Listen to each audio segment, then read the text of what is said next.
Hello and welcome back. We're so happy that you're able to join us once again as we continue to study through the Bible. This week we're looking at Ephesians Chapter 4, and there we see the importance of unity in the church. Notice as we read from verse 1, "Therefore I, the prisoner of the Lord, implore you to walk in a manner worthy of the calling which we have been called, with all humility and gentleness, with patience, showing tolerance for one another in love, being diligent to preserve the unity of the Spirit in the bond of peace."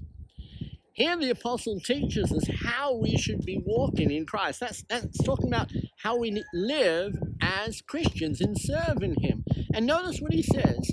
We have to have humility and gentleness. We live in a world that is filled with arrogance and people putting themselves forward as the most important. But not so us.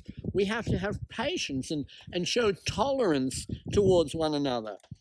I don't know about you, but I see intolerance all around me. But that's not what the Bible tells us we need to be doing.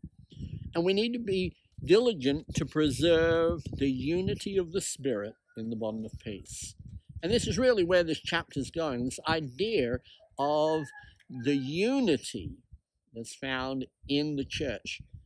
It's not something that comes easy. It's not something that happens without us working on it, but we need to be diligent in striving for that unity.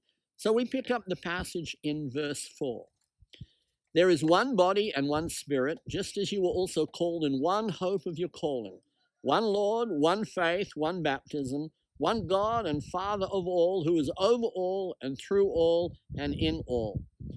In this section, we have 7 ones. It starts off by talking about that there is one body. Now, we've already studied that in Ephesians Chapter 1, verses 21 and 22, where it says that Jesus is the head of the church, which is his body. We know what the body is. The body is the church. And here we see the need for unity. There is one body. There is one church.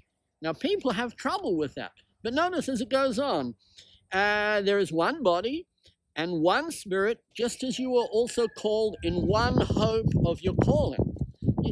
There is only one Holy Spirit. There is only one hope, and that is our heavenly hope. In the same way, there is only one body. But it goes on.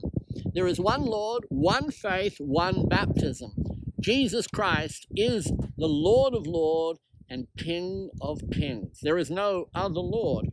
There is only one faith. Now, people today may ask you, what faith are you? But they've got the wrong idea. There is only one faith. It is the Christian faith, the faith that is found in the New Testament.